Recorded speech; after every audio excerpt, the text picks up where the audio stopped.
দান করা যায়, গোপনেও দান করা যায়। প্রকাশ্যে দান করলে আপনার দানটা যে হবে না তা নয়, সেটাও কবুল হবে। তবে গোপনে দান করলে একটা আপনার এক্সট্রা ফ্যাসিলিটি রয়েছে, কি সেটা রহমতের ছায়াতে বাস করবেন।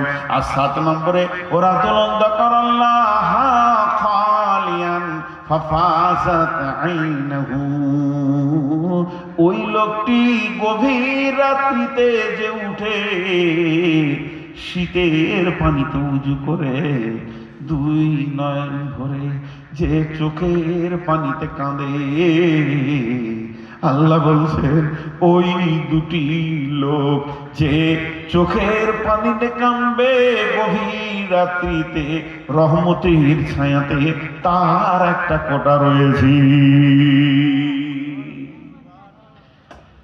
আপনাদেরকে আমি ভালোবাসি, আপনারাও আমাকে ভালোবাসেন, তবে বড় দুঃখ